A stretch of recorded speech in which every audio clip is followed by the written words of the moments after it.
Olá pessoal do sexto ano, bem-vindos a mais uma aula de matemática. Estamos aqui continuando com os conteúdos a respeito dos números decimais na parte das operações. Na última aula a gente falou a respeito da adição e da subtração. Hoje a gente falará a respeito da multiplicação, da divisão e também da potenciação. Preste atenção no vídeo, pegue o seu caderno e o seu lápis e faça as seguintes anotações, tudo bem? Acompanhe o vídeo, por favor. Ok, pessoal, vamos aqui de volta dando continuidade às operações de números decimais, né? Envolvendo aqui hoje, no caso, a multiplicação, a divisão e a potenciação desses números decimais. Vamos começar aqui pela multiplicação. Para efetuarmos a multiplicação, nós vamos fazer a multiplicação dos fatores como se fossem números naturais. Então, aqui não há a necessidade, né, de completarmos com casas decimais antes de fazer a operação, como a gente fez na adição e subtração.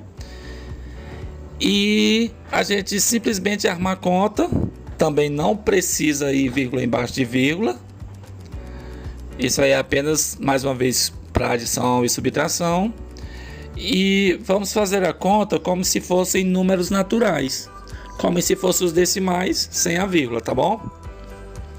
E na resposta, aí sim, a gente vai se preocupar com a questão da vírgula, para colocar ela no lugar certo. E para isso ocorrer, basta a gente contar o número de casas decimais em cada um dos fatores da multiplicação, somar elas, e aí a gente vai determinar o local da vírgula lá no resultado final. Então, na resposta, o número de casas decimais é igual à soma de casas decimais dos fatores. Vamos aqui para o nosso primeiro exemplo. 1,34 vezes 2,8. Ambos têm vírgula, né? Então, a gente arma a conta. 1,34 vezes 2,8. Observe que não precisa se preocupar com a posição da vírgula, tá certo? Você não precisa se preocupar. E nem se preocupar em completar casas decimais, tá bom? Bom, como é que a gente vai fazer aqui? Nós vamos fazer como se fosse números naturais, ó, como se fosse 134 vezes 28. A gente já viu como resolve, né? Nas aulas passadas sobre multiplicação de números naturais. Então a gente faz aqui do mesmo jeito, tá bom? Olha só aqui a forma. Quando nós multiplicamos o 8 vezes 4 dá 32, vai um 3. O 8 vezes 3 dá 24, com 3. 24 com 3 dá 27, vai 2. E o 8 vezes 1 dá 8, com 2, que foram, fica 10. Então fica 1072. Agora a gente multiplica pelo 2, né? Vamos aqui pular a casa da unidade, colocar bem aqui debaixo do 7, né, como já aprendemos. Então fica 2 vezes 4 dá 8. Na sequência vem o 2, né? O 2 vezes 3 dá o 6. E também o 2 vezes 1 dá 2. E somamos esses dois resultados aqui. Somamos. Repete o 2. 7 com 8, 15. Sobe o 1. 1 com 6, que o 0 é 0, né? 1 com 6 dá 7, 1 com 2 dá 3. Para colocar a vírgula, como é que eu sei que a vírgula vai ficar bem aqui, ó? Lembra o que eu falei? Que a gente conta quantos fatores, quantas casas decimais nos fatores, né? O resultado dá 3.752 e a vírgula foi colocada pelo seguinte motivo. No primeiro fator, nós temos duas casas decimais, né? Ó, o 3 e o 4, né? Depois da vírgula, nós temos dois algarismos, que são duas casas decimais.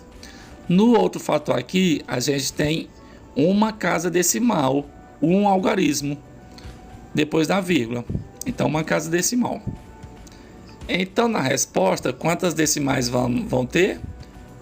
Eu vou somar casas decimais que tem aqui. Duas no primeiro fator e uma no segundo fator. Vamos ter, então, 3 casas decimais. Olha só, por isso que ficou a vírgula depois do 3, porque vai ficar o 7, o 5 e o 2 depois da vírgula como casas decimais, tá bom? Não esqueça que a contabilidade é da direita para a esquerda. O 2, o 1, o 5 e o 7. Aí coloca a vírgula bem aqui, ó. Bem aqui. Certo? Então ficou 3,752 ou 3 inteiros e 752 milésimos. Este é o resultado da conta de multiplicação que nós fizemos aqui. Mais um exemplo, 0,46 vezes 0,02, ou 46 vezes 2 centésimos, 46 centésimos vezes 2 centésimos. Armando aqui a conta, não tem necessidade de se preocupar com a vírgula. Aqui ficou debaixo de vírgula porque coincidiu, mas não é essa a preocupação. E vamos fazer a conta como se fosse o quê? Números naturais. Fazendo de conta que não existe essas vírgulas. Como que se fosse o 46 vezes 0,02. Se for número natural, o zero à esquerda não tem valor, então é como que se fosse 46 por 2, né? Esquecendo a vírgula. Então vamos fazer aqui, 46 por 2. O resultado já sabe que vai dar 92.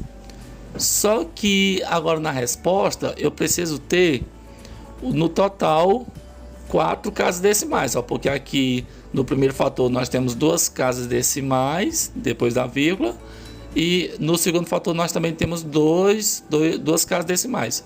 Na resposta eu vou somar a quantidade de casas decimais dos dois fatores. Então 2 com 2 vai dar um total de 4 casas decimais na resposta.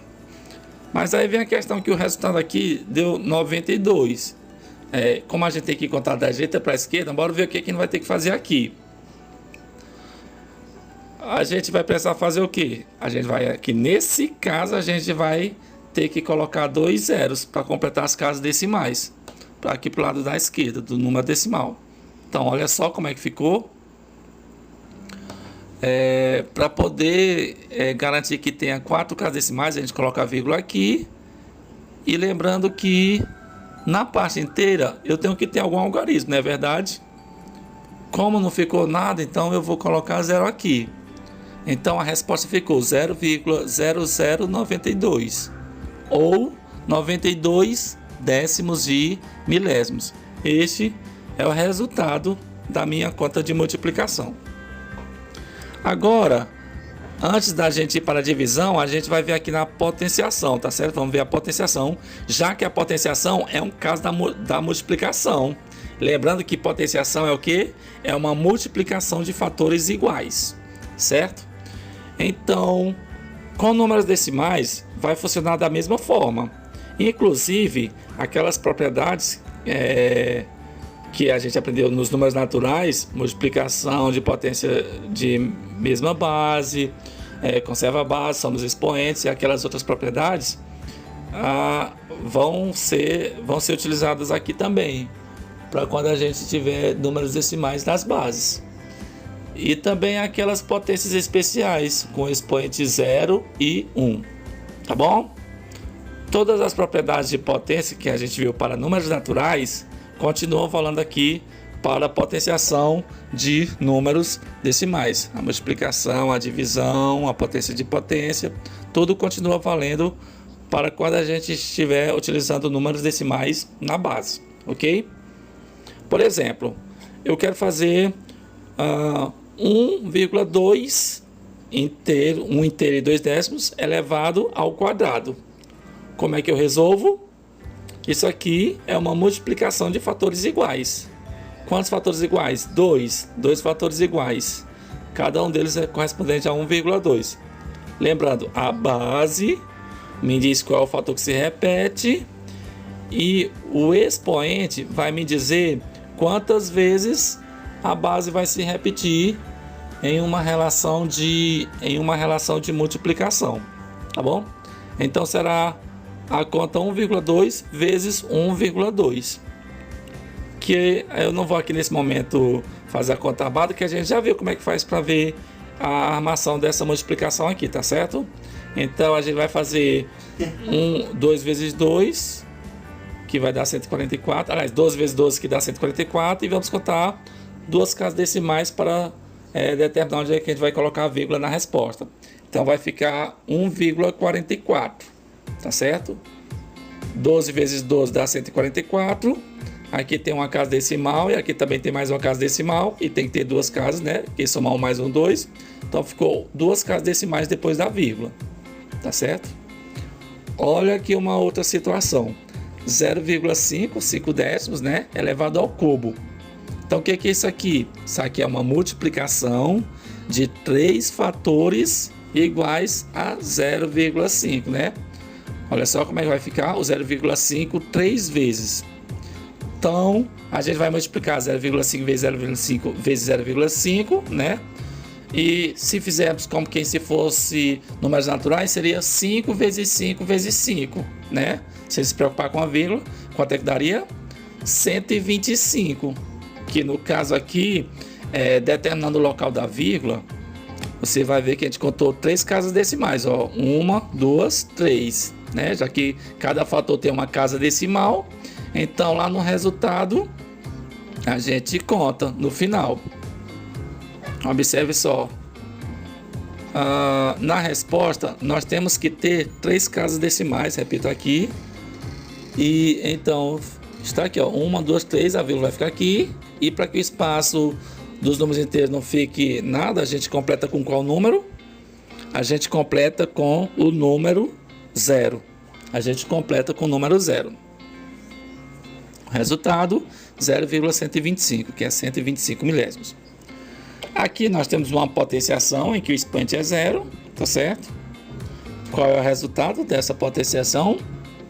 É igual a 1. É a regra que a gente já aprendeu no assunto passado sobre potenciação de números naturais. Qualquer número elevado a 0 é igual a 1, mesmo que ele seja um número decimal. E se a gente tem um expoente igual a 1, o resultado da minha potência é igual à própria base.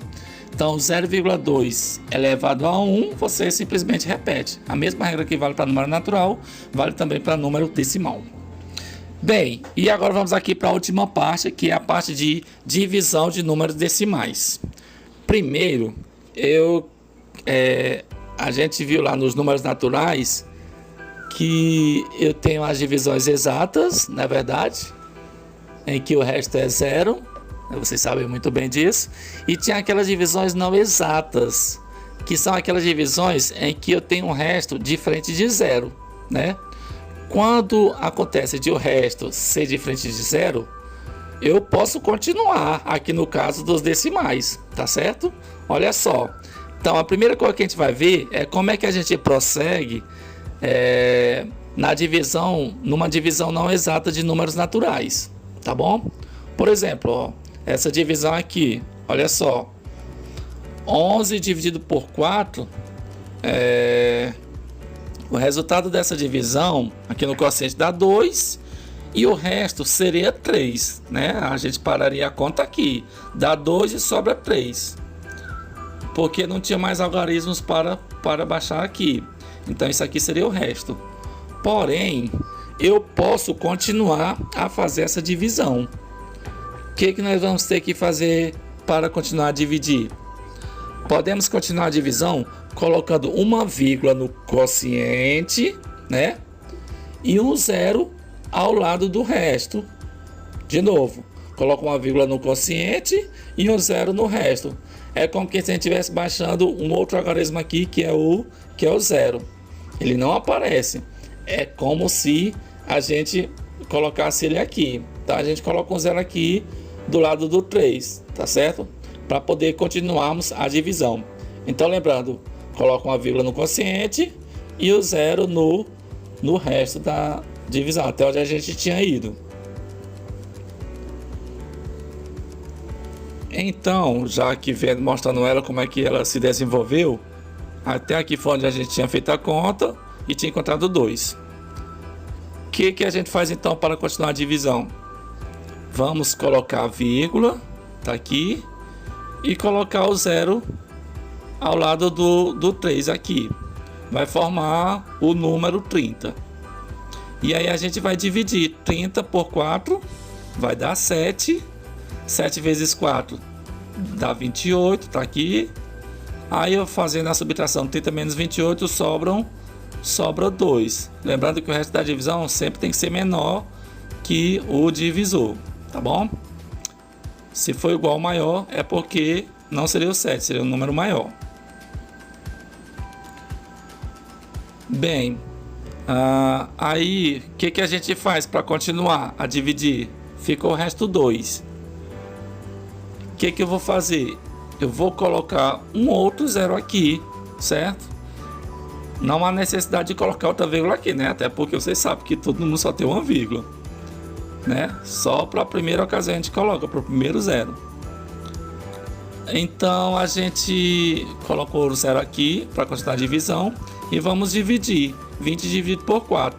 Aqui vai dar uma divisão exata, né? Aqui vai dar 5. 5 vezes 4, 20, e o resto será 0, certo? Então aqui, essa minha divisão 12 por 4, eu posso dizer que vai ser igual a 2 inteiros e 75 centésimos, tá bom? Então esta aqui é a continuação de uma conta de uma divisão não exata, né? Em números naturais a gente parava no 3, mas já mexendo com números naturais, ó, a gente pode continuar até encontrar o valor exato. 11 dividido para 4 é igual, no caso, a 2,75. Seguindo aqui a regra, como é que faz? Coloca a vírgula e o zero, vai colocando sempre zero, né? Para poder o número ficar maior de novo, para poder continuar a divisão. E aqui no nosso caso o resultado é 2,75. Bem, já vimos, né, como é que faz uma divisão de números naturais em que a divisão não é exata. Agora, nesse momento, a gente vai ver quando um dos termos ou os dois termos da minha divisão são números decimais, são números com vírgula, tá bom? Vamos ver como é que faz quando o número com vírgula aparece ou no dividendo, ou no divisor, ou nos dois elementos, tá bom? Bora ver como é que funciona aqui. Bem, observe nesse caso como é que funciona, tá bom? A gente vai dando aqui um tempo para você prestar aqui atenção nos textos. Como é que a gente vai proceder? Aqui eu vou utilizar aquela propriedade fundamental, né? Em que a gente já aprendeu sobre os números decimais, né? Que é qual? Ela diz que a propriedade de completar com zeros à direita, né? Na parte decimal do número. Porque a divisão de números decimais, eu preciso que a quantidade de casas decimais sejam iguais no dividendo e no divisor. Então eu vou usar aquela propriedade, né, para poder deixar a mesma quantidade de casas decimais em ambos os elementos. Então esse é o nosso primeiro passo, né? Igualar a quantidade de casas decimais do dividendo e do divisor. Tem que ter a mesma quantidade de casas decimais, mesma quantidade de algarismos depois da vírgula, completando com zeros na parte decimal onde for necessário, usando aquela propriedade que a gente já viu aqui, de completar com zeros na parte decimal à direita. E depois de fazer isso, eu vou fazer a divisão como se fossem números naturais, retirando a vírgula do dividendo e também do divisor. Então vamos ver aqui alguns exemplos. 3,2 dividido por 0,4.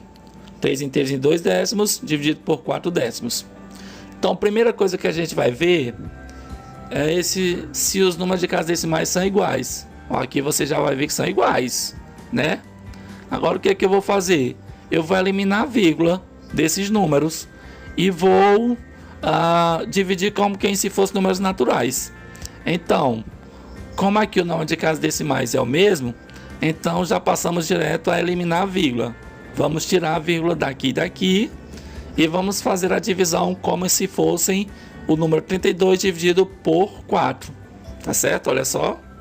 Não esqueça que no número natural, o zero à esquerda, ele não tem valor.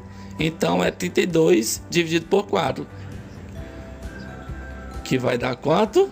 Olha só, se você bem se lembrar, né? É uma divisão exata, porque se eu multiplicar 4 vezes 8 vai dar exatamente o número 32. Então o resultado aqui é 8. E esse aqui também é o resultado então dessa conta aqui. Observem que eu tenho a divisão de dois números decimais, números com vírgula, e o resultado me deu um número natural. Ou seja, nem sempre o resultado será o número com vírgula, tá? Pode dar um número natural.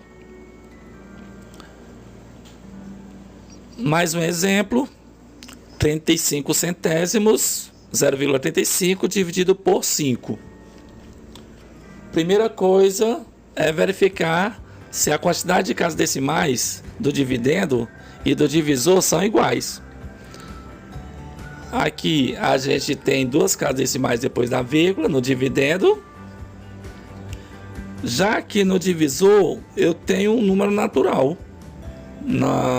Aqui eu não tenho algarismo algum na parte decimal.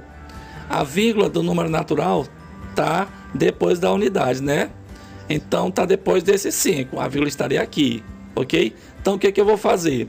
Eu vou completar a parte decimal aqui no divisor com 2 zeros, tá? Porque 5 é a mesma coisa que 5,00, ok? Eu posso colocar quantos zeros eu quiser na parte decimal à direita, em que o valor não se altera. Então vamos completar as casas decimais do divisor com 2 zeros e vamos ficar assim: 0,35 dividido por 5,00. Agora os números decimais têm a mesma quantidade de casas decimais, tá? Aqui tem 2 e aqui tem 2. O que nós vamos fazer? Eliminamos as vírgulas. Vamos eliminar as vírgulas, fazendo a divisão como se fossem números naturais. Então vamos ficar com o número 0,35 dividido pelo número 500. Os números naturais, o zero à esquerda não tem valor, então 0,35 dividido por 500 é a mesma coisa que 35 dividido por 500. Então, de novo aqui, a primeira coisa que nós temos que ver é se a quantidade de casas decimais é a mesma. Aqui no caso não é, né? Porque uma tem 2 e outra não tem nenhuma. Então a gente tem que completar isso aqui com 2 casas decimais. Então a vírgula vai estar aqui, porque o 5 é o número natural. Então vai estar depois dele, né? E aqui na parte decimal, então eu vou completar com 2 zeros. Então ficará 0,00. Quando os dois números decimais tiverem a mesma quantidade de casas decimais, eu vou eliminar a vírgula e fazer a divisão como se fossem números naturais. Como se fosse 0,35, né? Estou falando 0,35, não 0,35. Dividido por, tirando a vírgula, vou ficar com o número 500 formado aqui. E aí eu vou tirar esse zero, porque esse zero aqui à esquerda ele não tem valor. Então é a mesma coisa que dividir 35 por 500. Vamos armar a conta aqui. 35 dividido por 500. Como é que nós fazemos mesmo? Primeira coisa, vai dar para dividir? Não, porque o dividendo é menor que o divisor. Então, para começar essa divisão, o que eu vou ter que fazer? Vou ter que colocar um zero e a vírgula aqui e colocar um zero aqui. E aí eu vou dividir. 350 dá para dividir por 500? Não. O que eu faço se eu já coloquei um zero aqui e não deu para dividir? Eu vou colocar um zero no quociente, tá?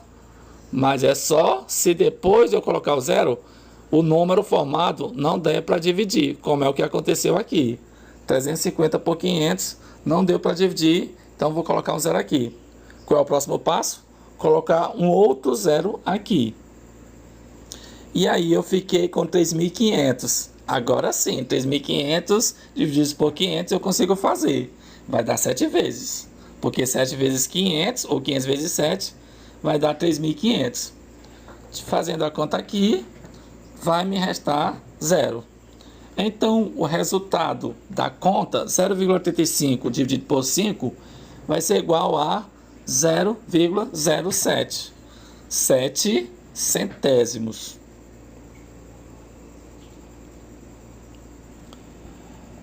Vamos ver agora a divisão por potência de 10, que é o que a gente mais vê por aí, né? Quando estudamos a multiplicação, quando a gente aprendeu a multiplicar por 10, por 100, por 1000, a vírgula simplesmente será deslocada para a direita pela mesma quantidade de decimais quando forem os zeros que tem no número, né? O 10 tem um 0, o 100 tem 2 zeros, o 1000 tem 3 zeros e assim por diante. Isso vale no caso de multiplicação de potência de 10. Então, o que nós vamos fazer agora? Na divisão, ao invés de ser deslocado para a direita, a gente vai deslocar a vírgula para a esquerda, Então, para dividir por 10, a gente vai deslocar a vírgula para a esquerda uma casa decimal, né? Para dividir por 100, tem 2 zeros, então vamos deslocar a vírgula para a esquerda 2 casas decimais. Por 1000, que tem 3 zeros, nós vamos deslocar a vírgula para a esquerda 3 casas decimais. E assim por diante. Se for uma divisão por 10.000, que tem 4 zeros, eu vou deslocar a vírgula para a esquerda 4 casas decimais. Então vamos ver aqui alguns exemplos. Aqui eu tenho 124 inteiros e 56 centésimos e eu quero dividir por 10. O 10 tem um zero. Então o que vai acontecer? A vírgula será deslocada uma casa decimal para a esquerda. Ela vai parar aqui, tá? Então a resposta fica 12 inteiros e 456 milésimos. Aqui no caso se desloca uma casa decimal, porque a divisão é por 10, que é um seguido de um zero. Então essa será a quantidade de casas decimais que será deslocada, uma casa decimal, porque é uma divisão. Se fosse uma multiplicação, seria para a direita. 2 inteiros e 34 centésimos dividido por 100, tá? 2,34 dividido por 100. Aqui eu vou deslocar para a esquerda, porque é uma divisão. Quantas casas decimais? 2 casas decimais, porque são 2 zeros.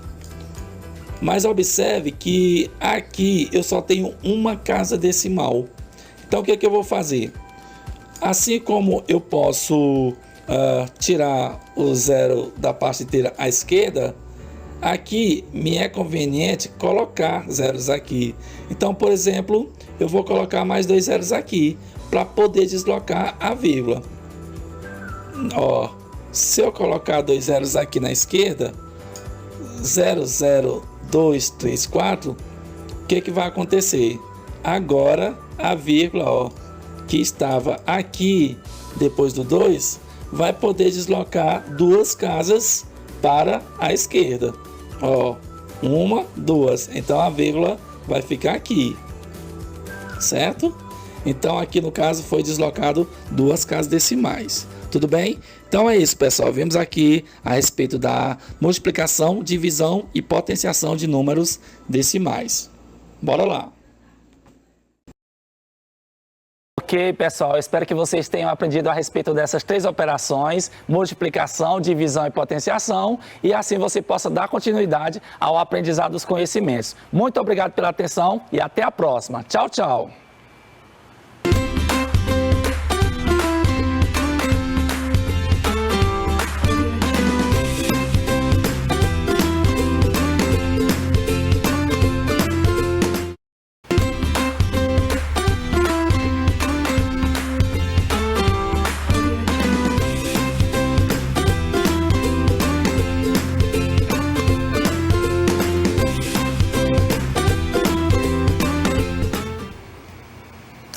Olá, turminha, tudo bem? Olha eu aqui mais uma vez para a gente dar continuidade à nossa aula. Lembra nossa aula passada, a aula de ontem que vocês já assistiram, falando sobre o gênero poema? Hoje a gente vai dar continuidade a esse gênero, tá bom? Só que a gente vai conhecer uma outra habilidade, vai conhecer mais características desse gênero textual, tá bom?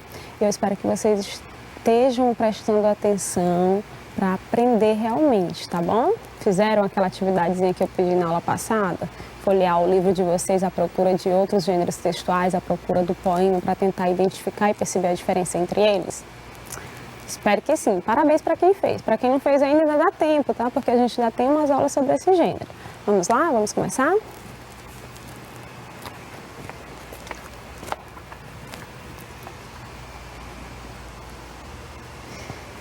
Então, dando continuidade à nossa aula sobre o gênero poema, hoje a gente vai trabalhar uma habilidade mais específica aqui, tá bom? Que é a habilidade 16, que faz com que vocês procurem aprender a interpretar em poemas efeitos produzidos pelo uso de recursos expressivos sonoros, estrofações, rimas, aliterações e etc. E também recursos semânticos, tá? As figuras de linguagem, por exemplo. Professora, eu não entendi nada. Calma, vocês vão entender, tá? A gente vai trabalhar bem essa habilidade hoje, mas como apareceu aí vários termos que talvez vocês não conheçam, a gente vai começar tentando estudar partes aqui dessa habilidade para vocês compreenderem.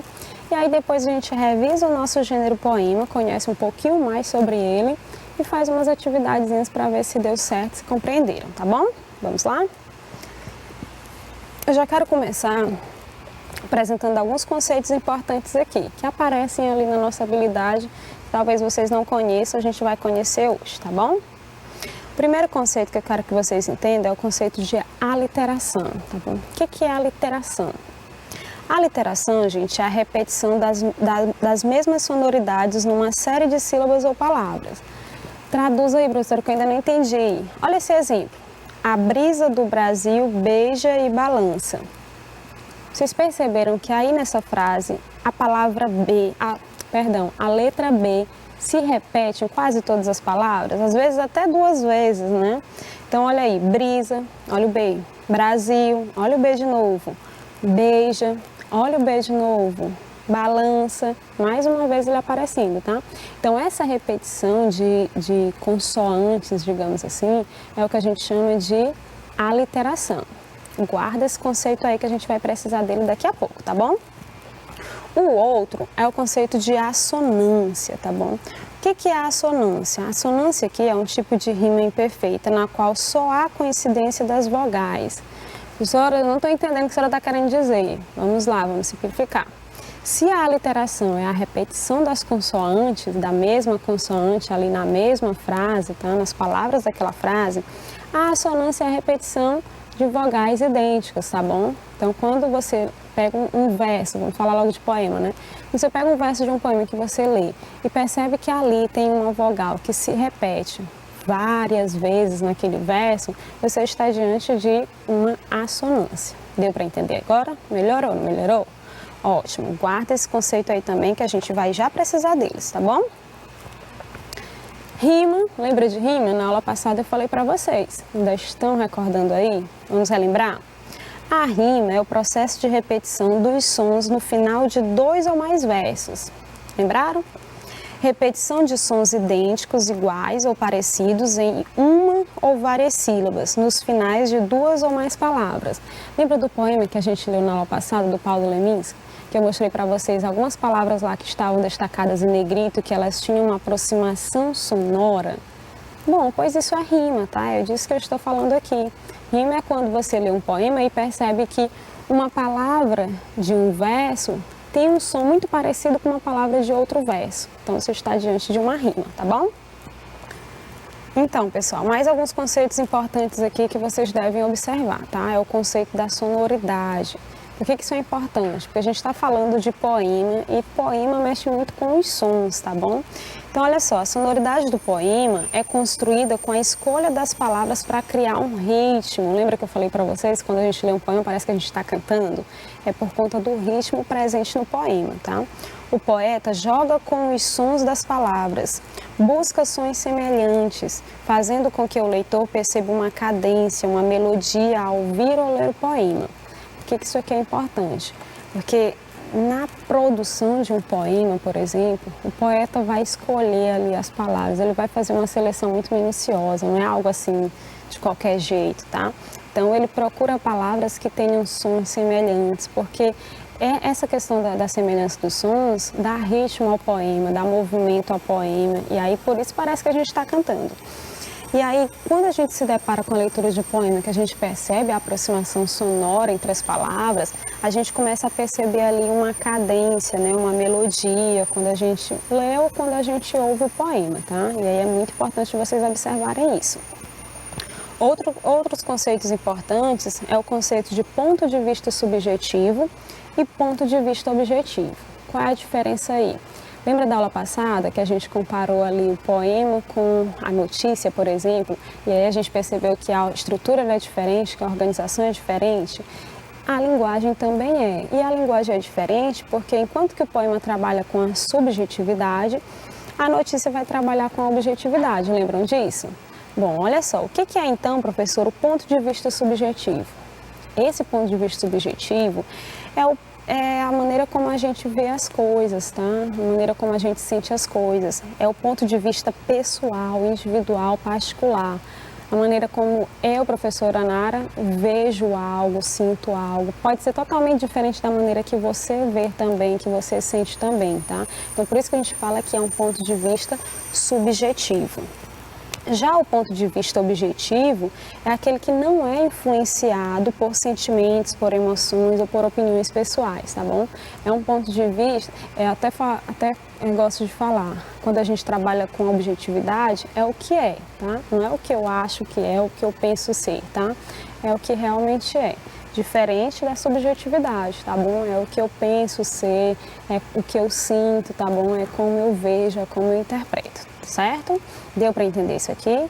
Vai guardando também esses conceitos porque a gente vai precisar. Um outro conceito importante aqui quando falamos desse gênero, quando começamos a estudar esse gênero e até quando estamos lendo, né? É o conceito de metáfora. Aqui a gente entra na questão das figuras de linguagem, né, que está falando lá na habilidade que eu acabei de mostrar para vocês, lá no início da aula. A metáfora, gente, é uma figura de linguagem que há uma transferência do significado de uma palavra para outra, por meio de uma comparação não explícita, não direta, não é? Por exemplo, deixa eu tentar explicar melhor para vocês. O que é a metáfora? É quando você diz que uma coisa é outra, tá bom? Aproxima isso. Às vezes pela aproximação mesmo que essas duas coisas têm algo em comum. Por exemplo, vamos ver o exemplo para facilitar. Quando eu digo Ana é uma flor, você já pensa lá, tem como uma pessoa ser uma flor, gente? Assim, de maneira objetiva, não tem como, né? Uma pessoa é uma pessoa, uma flor é uma flor. Mas eu posso dizer que fulano é uma flor? Ana é uma flor, por exemplo. Se eu digo isso, significa que eu estou diante de uma metáfora. O que é isso? Nota que ele disse aqui na definição que a metáfora é uma espécie de comparação que não é explícita, tá? Uma comparação que não é direta.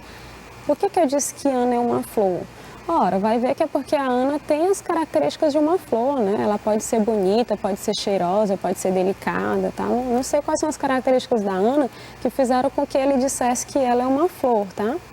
Mas quando eu faço isso, quando eu faço essa comparação não direta, não explícita, quer dizer que eu estou diante de uma metáfora, tá bom? Já a comparação, vocês vão entender melhor agora, a comparação, o nome já está dizendo, né? Eu vou comparar uma coisa com a outra, só que agora de uma maneira mais direta, diferente da metáfora. E aí vocês vão perceber que a única diferençazinha aqui é um termo que a gente utiliza que dá a ideia de comparação. Por exemplo, quando eu digo Ana é como uma flor, agora eu não estou dizendo que Ana é uma flor, eu estou comparando ela a uma flor, tá? Quando eu digo que Ana é uma flor, estamos diante da metáfora. Quando eu digo que Ana é como uma flor, estamos diante da comparação, tá bom? Comparação consiste em atribuir características de um ser ao outro em virtude de uma determinada semelhança, tá bom? E aí entra a mesma ideia lá, pode ser que Ana seja delicada, pode ser que Ana seja cheirosa, pode ser que Ana seja bonita, tá bom? Aproximação das características das duas, tá bom? Então perceberam, né? Se há essa comparação não direta, é metáfora. Se há uma comparação direta com o uso de termos que dão ideia de comparação, como, por exemplo, então é comparação. Mais um conceito aqui, conceito de personificação. Até toquei nesse assunto na aula passada, vamos ver se vocês lembram. A personificação, gente, é a ação ou o efeito de personificar. Lembra aí, quando eu falo em personificação, você já lembra de persona, pessoa, não é? Pessoa que interpreta ou que representa de modo perfeito uma ideia ou alguma coisa de teor abstrato. Não entendi ainda, professora. E aí esse é o exemplo que eu até usei na aula passada para vocês, quando eu digo assim, lá no poema tem, né? A menina balançando no coração do trem. E aí eu até perguntei para vocês, gente, trem tem coração? Quem tem coração somos nós, né? Os seres vivos têm coração. Um trem não tem coração. Usando assim a linguagem objetiva, não dá para dizer que um trem tem coração, mas quando a gente se usa da subjetividade, da linguagem figurada, aí eu posso dizer que o coração tem um trem, tá bom? Que o trem tem um coração, perdão. Deu para entender direitinho aqui o que é a personificação? É como se eu estivesse transferindo características de seres vivos a seres não vivos, digamos assim, tá bom? E aí, já que a gente viu todos esses conceitos que são importantes, que estão lá na nossa habilidade, tá bom? A gente vai revisar aqui um pouquinho sobre o poema, que a gente começou a estudar na aula passada. O que é o poema, né? Vocês já viram que o poema é um texto escrito em versos, normalmente, né? E que tem poesia. Vocês já viram lá toda a estrutura, toda a organização. Vamos revisar aqui, vamos relembrar. Qual a intenção de um poema, professora? Você disse que todos os textos eles têm finalidade, têm um objetivo. E qual é o objetivo, qual é a finalidade do poema? A melhor possível. É sensibilizar, é provocar reflexão, é criticar, tá bom? Você pode encontrar tudo isso quando você lê um poema. Ao ler um poema você pode se sensibilizar, você começa a ver as coisas de uma outra maneira, tá? Você pode começar a refletir, tá? Os poemas podem tratar de todos os assuntos possíveis. E aí, dependendo do assunto, você pode refletir e é possível até fazer críticas, né? Perceber ali a crítica dentro do poema, tá bom? Como é que ele é organizado? A gente já sabe, não é? Geralmente ele é escrito em versos. Por que eu estou falando geralmente? Nas próximas aulas vocês vão ver um poema diferente, tá? Organizado e estruturado de maneira diferente. Mas isso é só para a próxima aula. Geralmente os poemas são escritos em versos e podem se agrupar em estrofes, né? A gente já viu isso na aula passada. A questão da sonoridade que eu estava falando para vocês, olha a importância dela aí para o poema. A sonoridade contribui para expressar a ideia principal do poema, tá? E aí vocês lembram do poema da aula passada, né? Quando ela utilizava as palavras para dar a ideia de movimento ali do trem, né? Isso é importante até para a compreensão, para a interpretação, tá? A sonoridade é construída por meio de recursos como o ritmo, que a gente já viu, não é? A repetição dos sons, a repetição das palavras, né, do som das palavras, presença ou não de rimas, tudo isso aí vai contribuir para a sonoridade no poema, tá? E é por isso que é um texto que a gente fala aqui, é um texto que parece que você está cantando por conta dessa sonoridade. Uma característica muito importante nesse gênero. A linguagem eu também já comecei a falar para vocês, na aula passada a gente já tratou desse assunto, né? A linguagem dos poemas, ela é multissignificativa. Professor, o que essa palavra quer dizer? Quer dizer que quando você lê um poema, ele te dá margem para várias interpretações, tá? As palavras ali podem ter mais de um significado, tá bom? Necessariamente, você não vai ler um poema se apropriando logo do significado que você já conhece, aquele lá do dicionário, tá? O direto não, pode significar outra coisa. Pedra necessariamente não quer dizer uma rocha, pode querer dizer outra coisa, um empecilho, tá bom? Isto é, com muitos significados, com emprego de imagens, figuras como metáforas, comparação, personificação, aliteração, olha os termos que a gente estudou, tá? Gente, uma coisa importante tratar aqui, quando eu falo de emprego de imagens, não encarem logo uma fotografia, uma imagem assim, um desenho ali do lado do poema não, tá? Lembra do poema da aula passada? Eu disse, quando eu leio esse poema, eu imagino um trem em movimento, uma menina olhando pela janela uma paisagem. Isso é a imagem que eu estou falando para vocês, tá? É a imagem que é trabalhada aqui na questão da linguagem, tá bom? A forma como se diz é tão importante quanto o que se diz. Isso é muito importante aqui na questão dos poemas, tá? Não é só importante o que está sendo dito, mas como está sendo dito, tá bom? Como é que foi organizado ali, que palavras foram selecionadas e foram escolhidas para dizer realmente o que o eu lírico quis dizer, tá bom? E aí, gente, para a gente entender um pouquinho melhor sobre tudo isso que eu falei para vocês, sobre esses conceitos, sobre essas características que a gente revisou aqui sobre o poema, vamos retomar a leitura daquele poema da aula passada? Lembra que eu disse para vocês? Só naquela leitura a gente não viu tudo, né? Tem mais coisas para ver. E a gente vai ver agora nessa leitura, nessa outra leitura, e numa atividade que a gente vai fazer, tá bom? Então, o mesmo poema da aula passada, da Rosiana Murray, O Trem. E aí vão tentando aqui identificar, perceber os conceitos que eu acabei de falar para vocês, tá bom? Vai que vai, vem que vem, faz o balanço do trem. Olha só, a questão da imagem, já vai tentando associar, né? A menina com o nariz achatado na vidraça enlaça a paisagem com seu olhar encantado. Já conseguiram visualizar o trem em movimento, a menina olhando pela janela, está tão próxima da janela que o nariz está ali achatado na vidraça, não é? E a gente percebe que o olhar dela é um olhar encantado, tá? Ela está maravilhada com o que ela está vendo. Vem também, faz o balanço do trem. Na bolsa a menina leva pérolas coloridas, girassóis e margaridas, anõezinhos de voz fina, e afinadas flautas mágicas. Você vem, faz o balanço do trem. É que a bolsa é cheia de sonhos, alegres e tristonhos, e ninguém sabe para onde leva a menina balançando no coração do trem. Então, olha só, essa menina tá com essa bolsa aí, cheia de sonhos, né? Gente, quando vocês leem poemas, perguntam, essa bolsa aqui realmente é uma bolsa física? A menina realmente está carregando uma bolsa? Ou é só uma linguagem figurada, ou quer dizer uma outra coisa? Quer dizer que essa menina carrega ali com ela sonhos, né? E aí ele fala mais, né? Essa menina que carrega esses sonhos, ela vai balançando ali no coração do trem. Lembra do conceito? Lembra da aula passada? Trem tem coração, né? A questão da personificação aí. Vai que vai, vem que vem, vem também. Você vem, faz o balanço do trem. Olha a questão da sonoridade, né? Olha a questão da escolha das palavras que eu falei para vocês. O poeta escolhe palavras também pela questão do som, da aproximação dos sons. Olha como que a Rosiana Murray procura aí, escolhe palavras que fazem com que o leitor, com que a gente consiga visualizar uma imagem de um trem em movimento, né? E de um trem convidativo, né? Ele fala, vai que vai, vem que vem, vem também, você vem, faz o balanço do trem.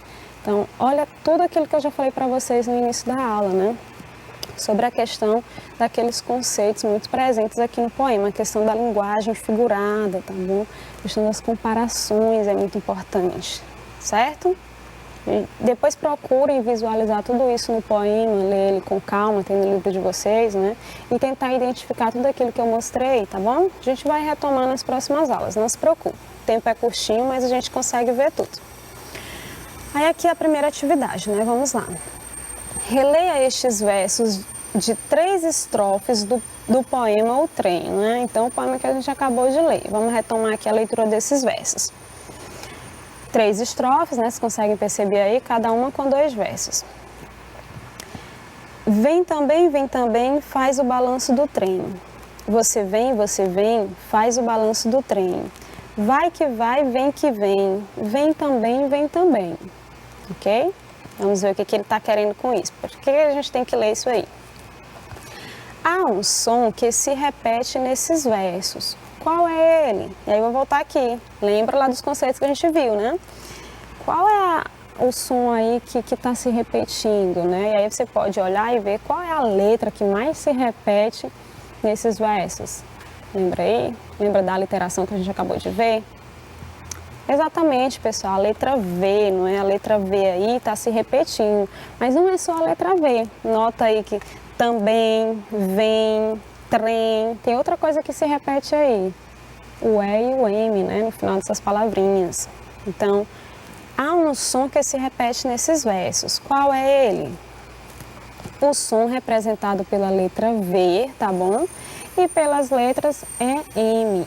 Olha com a questão da importância, né, da aliteração, tanto da aliteração, né, como da questão aí da vogal também repetida, não é? Então, essa repetição não é aleatória, não foi assim coincidência não, tá? Ela é pensada previamente, ela é trabalhada, então não é uma coisa de qualquer jeito.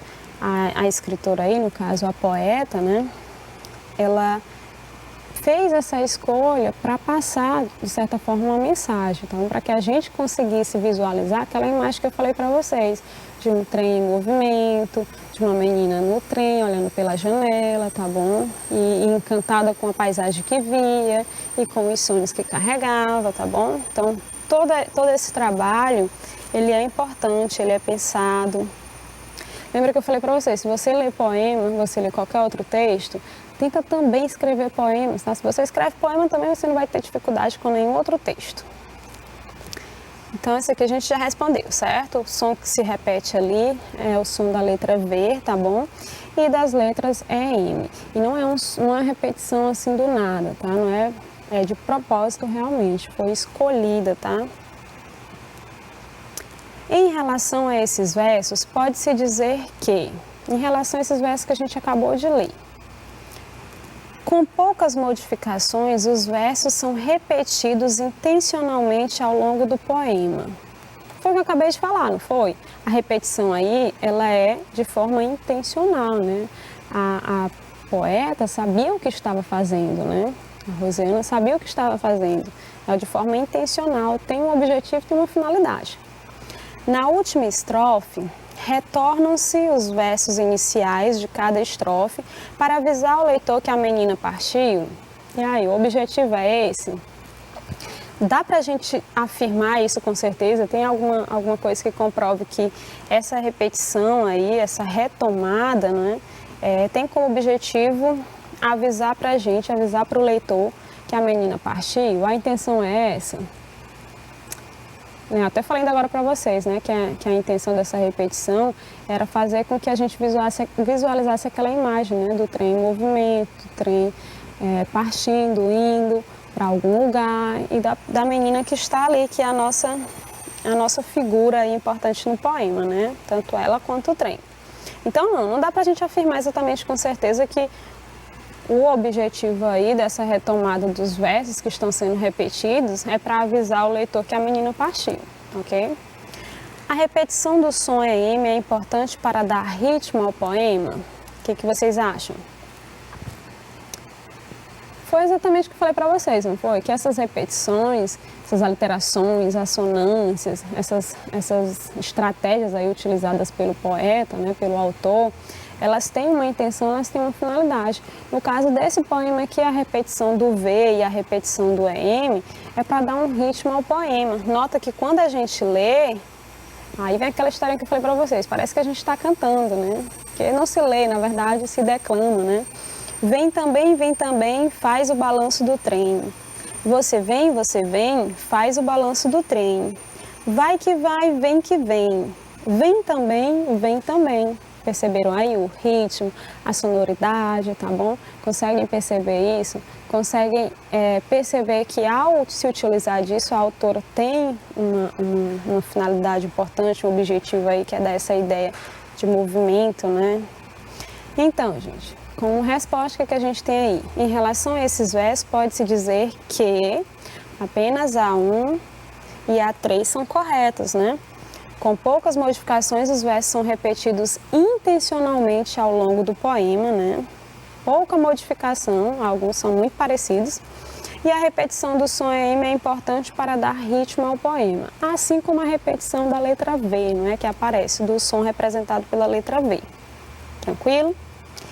Que efeito a repetição desse som provoca? Ah, professora, acho que você já respondeu. E eu tenho certeza que vocês já pegaram aí a resposta também, não é? Qual é o efeito dessa repetição dos sons, não é? Por que ela repete esses sons? Por que a gente consegue visualizar isso? O que acontece quando você lê o poema e percebe a repetição desses sons? E aí? Provoca o que no leitor? O que a gente consegue visualizar, consegue entender e interpretar disso aí? A impressão de se estar ouvindo o som do trem em movimento nos trilhos ou experimentando o movimento cadenciado ou balançado do trem. Olha a questão da intencionalidade da autora, né? Ela sabia o que estava fazendo. Essa repetição aí desses sons dá a impressão de que a gente está ouvindo o som do trem, está visualizando o trem em movimento, tá bom? Ou que a gente até imagina que o trem pode estar balançando, né, pelo movimentar dele, tá bom? Então daí a questão da intencionalidade. Bom, gente, eu espero que vocês tenham gostado, tenham aprendido bastante. Na próxima aula a gente continua, tá bom? Beijos, tchau, tchau!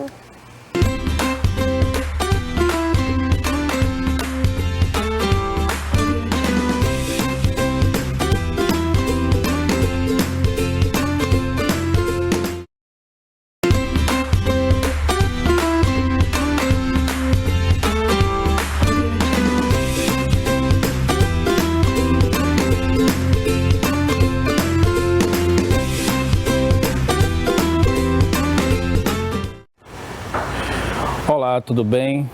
Eu sou o professor Reginaldo, professor de Geografia. Eu queria deixar meu abraço aqui para você que nos acompanha, continua nos acompanhando, e um abraço especial também para meus alunos e colegas professores das escolas Delmira Coelho Machado, lá no Buenos Aires, Zona Norte, e também da escola São Sebastião, em Todos os Santos. Tudo bem? Vamos ver o que a gente tem para hoje. Pegue seu material, eu vou para a bancada e vocês vão nos acompanhar agora. Simbora. Olhem aí. Hoje nós vamos trabalhar o capítulo 17, que versa sobre o artesanato, a manufatura e a indústria. Eu tenho uma evolução aí de um processo produtivo aí. Capítulo 17, pegue aí seu livro e nos acompanhe agora. Do artesanato à produção industrial. Eu tenho essas imagens aí que ilustram muito bem as atividades aí em questão, né? O artesanato, a manufatura e a indústria. Lembrando que a manufatura é uma fase intermediária entre o artesanato e a indústria. Então, o que diz aí? Vamos entender como ocorreu a evolução desses estágios de produção de objetos, né, de transformação. A partir da utilização dos recursos naturais, né, o homem começa a produzir explorando a natureza. Aí a gente tem essa primeira fase, a artesanal. Utiliza poucos recursos, né? A gente já vê as características. Temos a manufatura e a indústria. Então vamos tentar aqui descrever aqui as características de cada uma delas aí. Primeiro, eu tenho um artesanato aí. Eu tenho um artesão, eu acredito que o outro aí seja o aprendiz, o artesão, o aprendiz. Normalmente o artesanato ele se caracteriza assim por um trabalho único, no máximo 2 pessoas, 3, não tem aglomeração aqui, não tem aglomeração. Vamos ver o que tem mais na frente aí. Observe aí que eu tenho aí o mestre, aí, o artesão e 2 aprendizes aí. Mas aí o que tem no texto aí? É um trabalho manual, né, que usa como prioridade aí a habilidade humana mesmo, a mão, né? O uso de ferramentas simples, né? Vocês podem observar na figura aí, eu tenho um martelo, eu tenho uma agulha aí, tem prego, enfim, uma infinidade de ferramentas aí que o homem utiliza. Mas não tem máquina, certo? Só ferramentas simples. Evidentemente a produção é pequena, né? A presença do artesão e de um aprendiz, 1 ou 2 aprendizes, né? É um ambiente teoricamente desorganizado, não tem uma organização, como vocês podem observar bem na imagem. A imagem aí faz essa leitura toda que a gente está tentando descrever aqui. E predominou antes do processo de urbanização. Esse artesanato aí, É uma das atividades mais antigas de transformação de matéria-prima, né? E durante muito tempo aí o homem, ainda hoje existe atividade artesanal. A gente olhando para essa foto aí, a gente vê sim um ambiente desorganizado e tudo mais, mas temos o artesanato assim, um artesanato mais moderno. A característica principal do artesanato é o trabalho manual e o uso de ferramentas simples, né? Como estava lá no texto. Evidentemente, quando a máquina surge, a gente já vai para um outro estágio, ok? Beleza, simbora. Manufatura. Manufatura já é caracterizado pelo surgimento da máquina, né, e o trabalho manual ainda predominando. Eu tenho aqui como característica, né, o uso de máquinas simples, né, não são máquinas modernas, simples, divisão social do trabalho, predomínio da habilidade manual, embora tenha aqui o uso da máquina, mas utiliza-se muito ainda a habilidade manual. É uma etapa intermediária entre o artesanato e a indústria, certo? E também essa etapa se fortaleceu no início da urbanização. Aqui no Brasil, a urbanização ela começou, o crescimento da população dentro da cidade, teve aquele princípio assim mais frenético com o surgimento da indústria. A indústria ali, depois da crise de 1929, que os cafeicultores eles tomam muito prejuízo e passam a investir no ramo industrial, as cidades no Brasil começam a crescer e evidentemente a busca por mais produtos, na cidade ela aumenta e evidentemente o homem passa a produzir um pouco mais do que no artesanato. No artesanato a produção é pequena, aqui já é um pouco maior. E aí já se contrata mais pessoas para trabalhar dentro do ambiente, não é só o artesão, o aprendiz aqui já tem um conjunto, veja que na figura aí eu tenho aí várias pessoas aí, veja aí à esquerda, né, tem um conjunto de mulheres aí, enfim, a manufatura tem essas características. Mas eu tenho também assim uma roupagem mais modernizada da manufatura. A gente pensa também que é só aquele ambiente sujo, né? Aquele ambiente preto e branco, mas está aí. Existem aí muitas fábricas aí que trabalham de forma manufatureira, né? Eu tenho aí o pessoal aí fazendo costura, né? Essas duas primeiras fotos, a foto aí mais embaixo aí na produção de calçado. Essa última aqui do canto aqui da esquerda aqui, deixa eu pegar o mouse aqui. Ah, tá aqui. Essa aqui é a produção de alimento, não sei se é panificação, né? Usa máquinas simples, tem uma divisão social do trabalho, a produção é um pouquinho maior do que o artesanato, certo? Essas são as características da manufatura. E a indústria? A indústria, minha gente, ela se caracteriza assim. Uso de máquinas modernas de alta tecnologia, que muitas vezes não demanda tanta mão de obra. Dentro da indústria, basta ali 1, 2, 3 pessoas, não sei, enfim, só para fazer a operacionalizar as máquinas. Veja bem que nessa foto aí quase eu não vejo presença de cristão nenhum, né? É só a máquina. Tem um rapaz lá ao fundo, lá passeando, lá só fazendo a vistoria, fiscalizando. Então, usa máquinas modernas, de alta tecnologia, uma produção em larga escala, produção em série. Olha, esses dois termos aí, produção em larga escala e produção em série, eu visualizo bem nessa fotografia. Produção em larga escala, o que quer dizer? Em grande quantidade. E em série, padronizado. Veja aí o padrão aí dos produtos aí sendo produzidos dentro da indústria. Não há desperdício, como é feito pela máquina. A máquina ela não erra, ela acerta sempre, então não há desperdício de matéria-prima. Aí é uma fábrica de bebidas, água mineral, acredito, água mineral, né? Ok. Mas vamos trabalhar um pouco agora sobre a atividade industrial, sabendo que a indústria, ao longo do tempo, ela passou por algumas revoluções, algumas mudanças, alguns aperfeiçoamentos, e aí essa primeira fase da indústria a gente chama de primeira revolução industrial. Eu tenho aí no quadro aí, eu tenho um resumo do que foi essa primeira revolução. Eu tenho as invenções desse período aí, que é século XVIII, né? Eu tenho a criação da máquina a vapor, a máquina de fiar e o tear mecânico. A máquina de fiar fazia o fio, né, a linha, e o TA mecânico fazia o tecido. Então a indústria que se caracterizou nesse período aí foi a indústria têxtil. Tá lá embaixo lá. A última coluna aí, a última linha.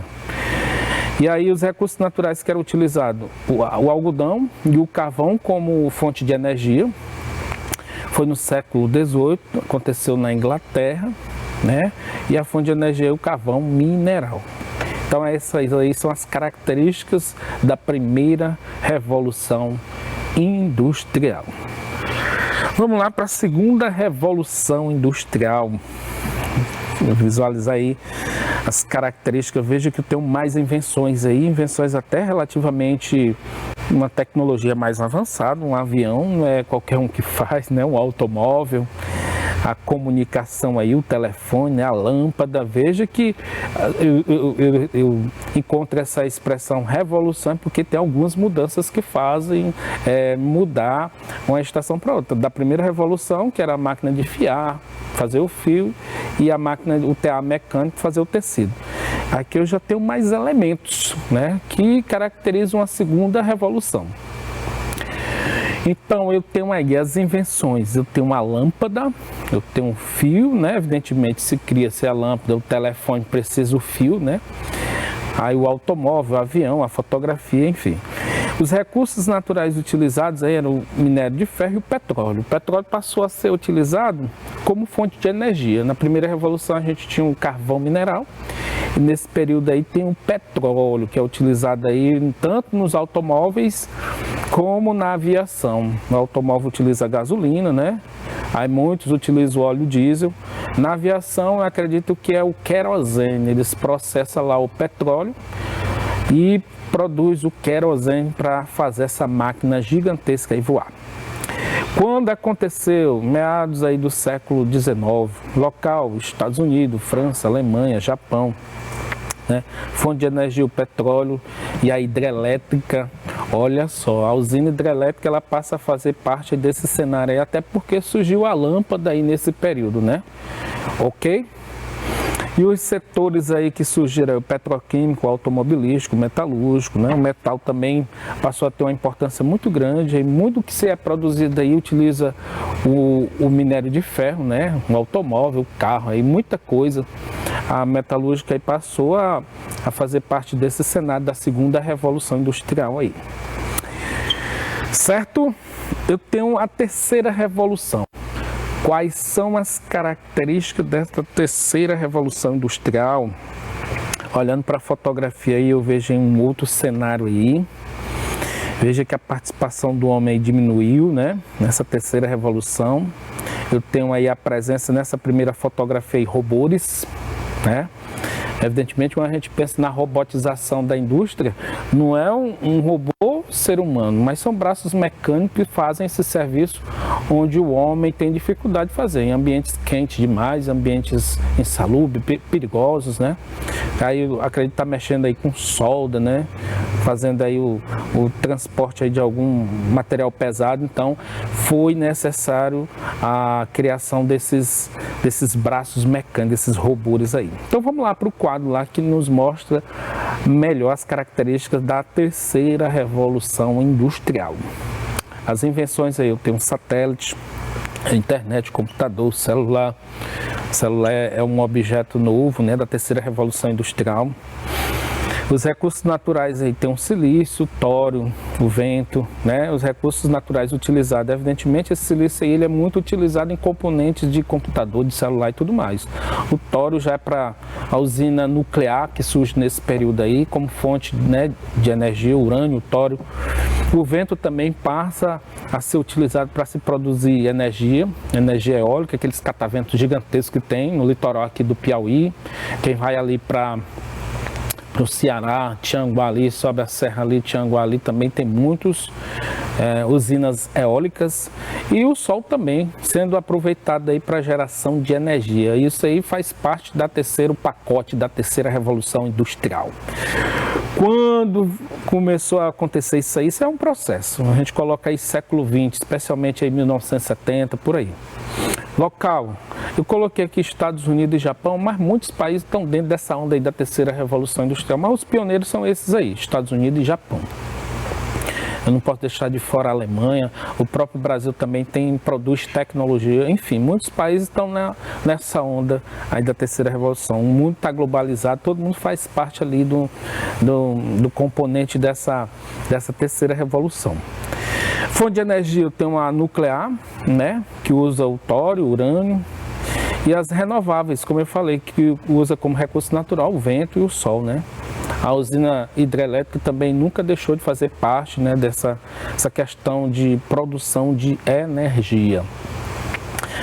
E os setores aí, eu tenho os setores que ia surgir aí, a aeroespacial, né, a gente tem lançamento de foguete, a gente tem assim uma modernização da aviação, nós temos a robótica, como dentro da indústria eu tenho braços mecânicos, são robôs, né, fazem um papel de alguns seres humanos, né, robôs inteligentes, computadorizados, a precisão aí é gigantesca, né. Temos a química e a indústria farmacêutica, né? Ela surge nesse período, a biotecnologia, olha só, tecnologia a serviço da vida, né?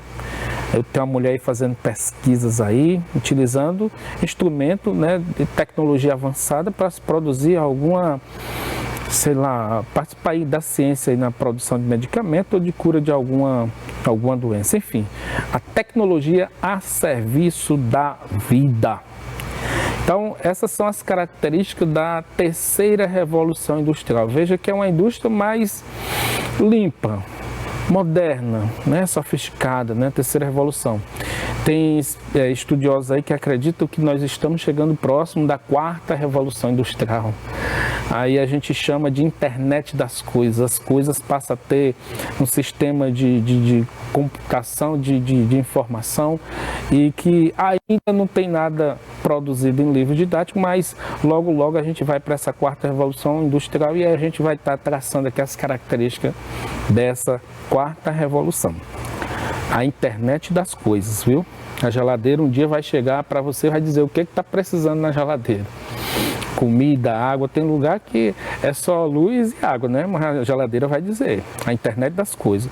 Um relógio, por exemplo, também vai mostrar os batimentos cardíacos, o horário para tomar um remédio, enfim. E isso é a quarta revolução industrial. A Alemanha está sendo uma das pioneiras aí nessa quarta revolução, mas por enquanto a gente vai ficar aqui nessa terceira revolução industrial, certo? Tipos de indústria.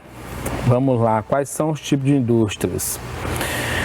Evidentemente eu tenho alguns parâmetros para a gente destacar ou classificar as indústrias que existem por aí. Quanto à forma de produção, temos a indústria extrativista ou extrativa.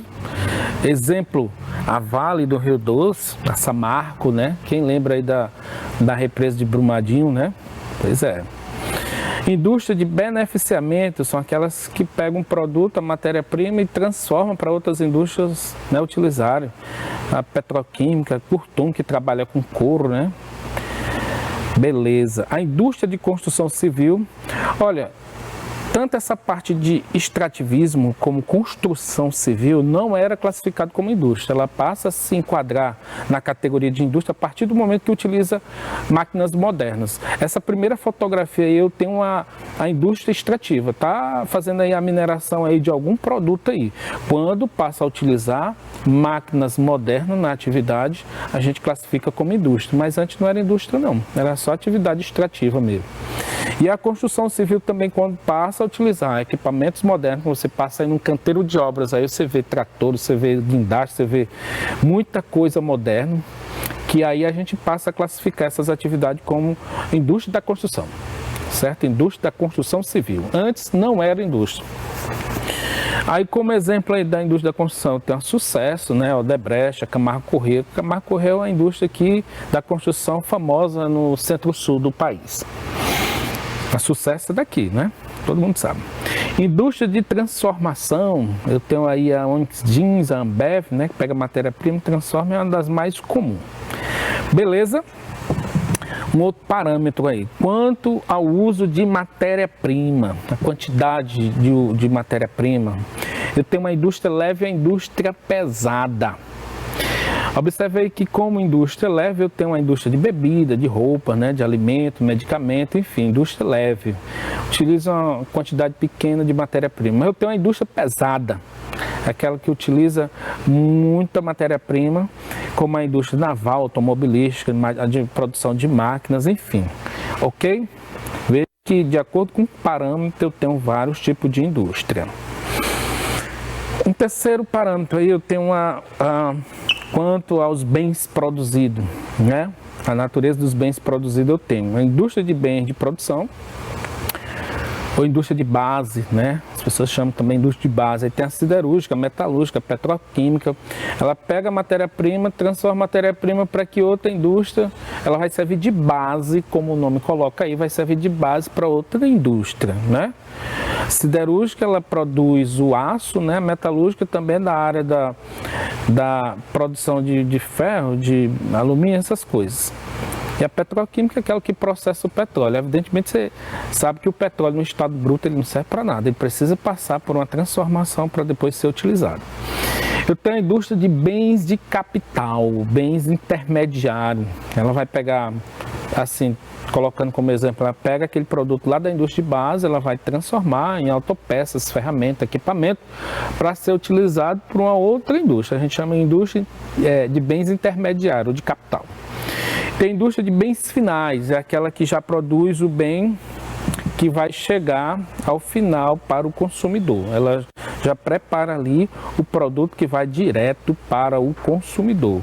Eu tenho como exemplo aí, eu tenho a Coca-Cola, Sadia, Onix, Cinza, Toyota, Sempre, Toshiba, eu tenho vários aí de eletrodoméstico aí, né? Brastemp, são indústrias que produzem o bem que já vai direto para o mercado. Eu tenho essa fotografia aí, Brastemp, Brasil Temperatura, é uma indústria brasileira. Evidentemente você já deve ter visto aí, talvez até em sua casa possa ter um produto dessa Brasil Temperatura, Brastemp. Ok. Vamos ver o que temos mais aqui. Eu tenho aqui algumas questões para a gente pensar sobre artesanato, sobre a manufatura, sobre a indústria. Vamos lá. Reginaldo Abreu. Eu colocar Reginaldo Fenômeno, mas Fenômeno vai ficar só para o campo futebolístico mesmo. Para a área pedagógica aqui, nós vamos trabalhar com Reginaldo Fenômeno, o criador dessa questão aí, Reginaldo Abreu, perdão. O que diz aí na primeira questão? A fotografia abaixo mostra a parte interna da fábrica da Ambev, indústria de bebida, instalada no bairro Santa Fé, na zona sul de Teresina, Santa Fé ou Areias ali, por ali. Eu acredito que é Santa Fé. Eu tenho aí essa fotografia, um ambiente interno da fábrica de bebidas aí, não sei qual é o produto aí que tá, é uma cerveja aí, como tem a tampa amarela aí, pode ser cerveja, caixa azul aí e tal. Beleza, eu tenho esses elementos aí que podem me ajudar já a descobrir qual a resposta correta.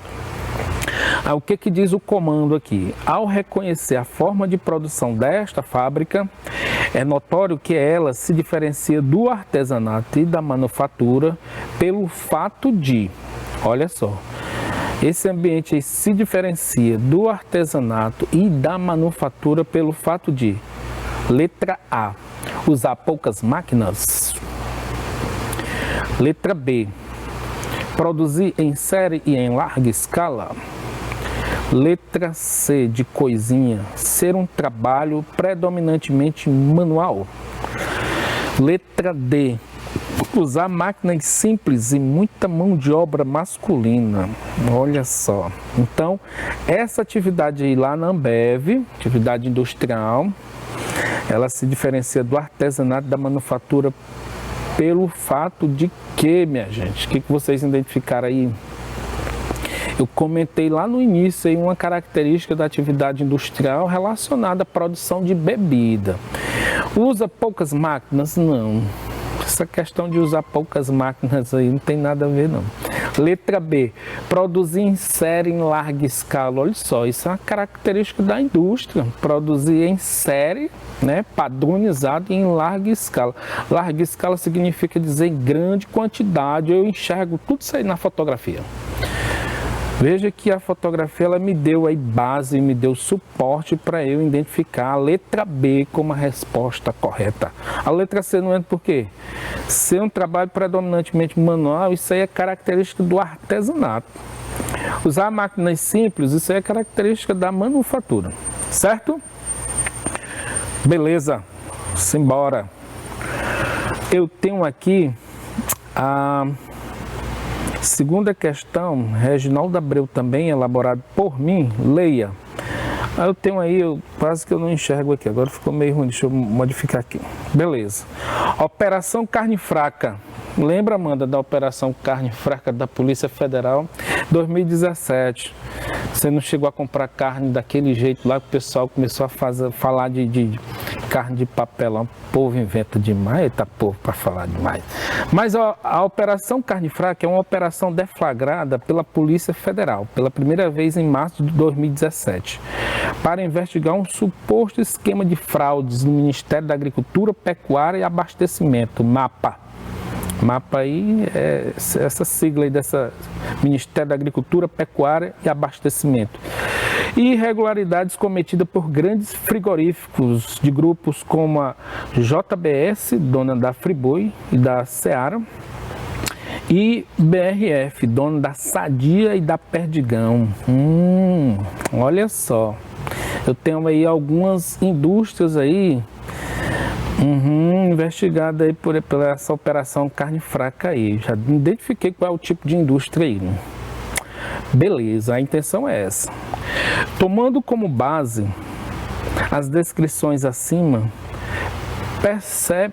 percebe-se que a indústria envolvida na operação Carne Fraca da Polícia Federal no ano de 2017 é do tipo, ficou mole, indústria de base. Letra B, indústria extrativista. Letra C, indústria de construção. E letra D, de docinho, indústria de bens finais não duráveis. E aí? A Operação Carne Fraca investigou um ramo aí da indústria no Brasil. Isso é um fato que ocorreu em 2017. Teve uma repercussão gigantesca aí. Veja que eu tenho umas fábricas aí, diz aí... E dá para, a partir dessa última parte aqui, dona da Friboi e da Seara e dona da Sadia e da Perdigão. Essas indústrias aí, essas fábricas sendo investigadas pela Polícia Federal. Então, vamos lá. Tomando como base as descrições acima, percebe-se que a indústria envolvida na Operação Carne Fraca da Polícia Federal no ano 2017 é do tipo de base. Não, gente, a indústria de base ela que vai produzir matéria-prima para processar matéria-prima para outra indústria. Então não é de base, é extrativista. Só se eu tivesse aí a Samarco, né, a Vale do Rio Doce, essa indústria extrativista. De construção, se fosse a indústria de construção, seria aí a Sucesso, a Odebrecht, né, a Samarco. Não, essa marca é extrativista. A Sucesso, a Odebrecht, Camargo Correia, né, do Rio Grande do Sul, da região centro-sul do Brasil. Então a resposta certa aí dessa questão, dessa segunda questão, é a letra D de docinho.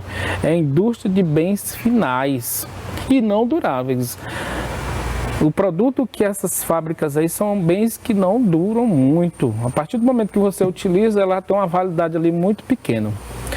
Então essas indústrias de bens finais, ela pode ser classificada em bens duráveis, que duram muito tempo, e não duráveis, que é a resposta certa, é a letra D. Então as indústrias de bens finais, elas podem ser duráveis, automóvel, televisão e tal. Você compra o produto e você passa a utilizar, ele dura muito tempo, é indústria de bens duráveis. E não duráveis normalmente são essas indústrias de alimento, de bebida e medicamento. Então a resposta certa aí da segunda questão é a letra D de docinho. Indústria de bens finais não duráveis. Investiga aí a Friboi, a Seara, a Sadia, a Perdigão. Isso foi em 2017. Beleza? Então a gente vai ficar por aqui hoje, né? Eu queria pedir para vocês acompanhar lá no capítulo 17, que fala um pouco sobre o artesanato, a manufatura e a indústria. Evidentemente também tem lá um histórico lá sobre o processo de revolução industrial. Enfim, pegue seu material, estude um pouco mais e até a próxima!